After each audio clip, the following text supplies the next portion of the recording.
What's going on, guys? This is Alaskan Hog from FinTrade Pros. So I wanted to go over the trading tab on the Thinkorswim platform. This is what most of us are looking at. If you're trading on the Thinkorswim platform, or even if you're just using it to, see where the action is before you get on, Robinhood or another, broker before purchasing something. So I just want to show you how I set mine up. The things that I like to see. So on the underlying here, this is just information for you to see for the underlying stock. You can see the volume. You can see the bid and ask, the size between the two. All right, so that's good to have. Trade grid gives you three different windows, or you can make it two to make it a little better for you if you like. Anyway, it starts off with giving you the level 2. You can change these by clicking the little 3 lines and going down to gadget and switching it to, whatever you want to see, news on Chewy or, whatever it may be. Okay.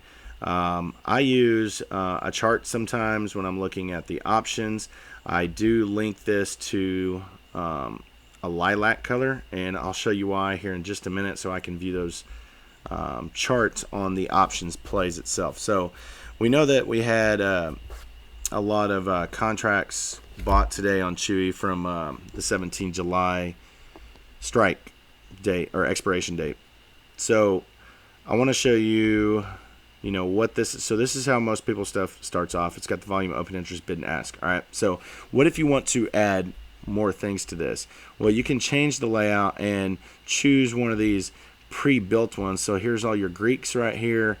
You can go to implied volatility, probability of delta, or you can just customize and do whatever you want to do. So I'll show you the ones that I like to put in here. And this is whatever you're gonna have or whatever you want to have on there. So obviously we want to have volume, we want open interest. I want to know what the delta is. I want to know what the mark is. And I want to know what the theta is. And I also have implied volatility because I want to see what the IV is on those options contracts. Okay, so these are the ones that I have on here. These are the ones that I like to use. If you don't know what mark is, it's essentially the difference between the bid and the ask. So, you can see, let's take the 65 strike for Chewy, for example. All right, so the bid is 60, the ask is 75. Half of that is, 67.5 cents. All right, if that makes sense. So when you're trying to get into, something that may have, a wider spread, like, way up here, there was no volume on that, but let's just use that as an example. So the mark would be 1025. So it's the difference between the bid and the ask, if that makes sense. Okay, so that's how I like to have my options chain set up.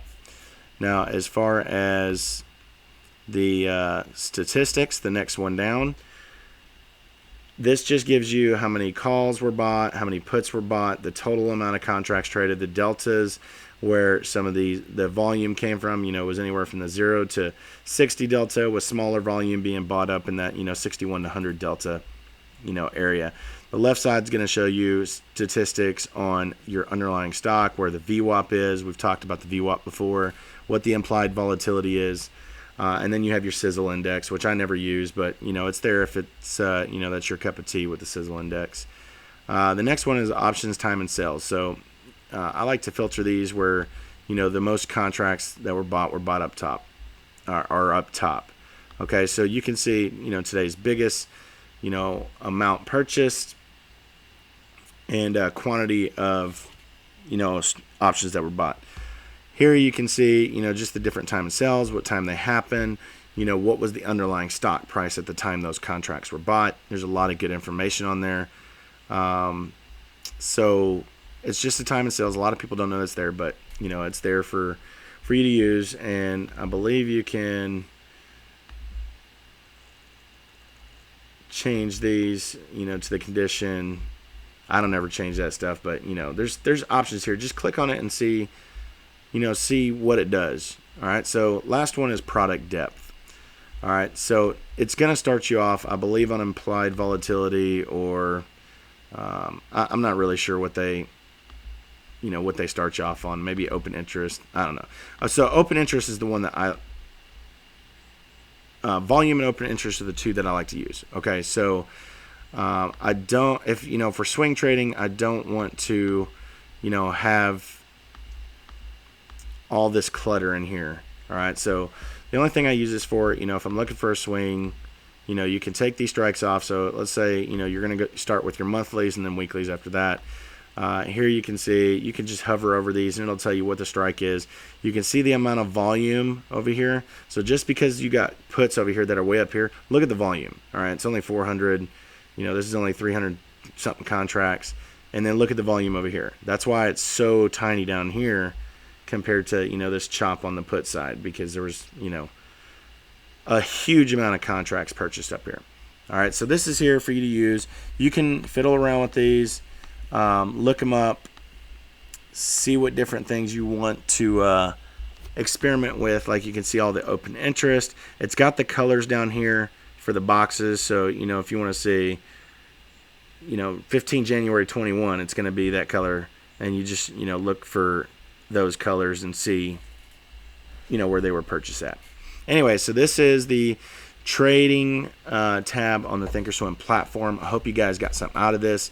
Please like the video. It helps other people see the video in the YouTube algorithm. Please subscribe and check out our Discord chat in the description below. Until next time, you guys trade smart.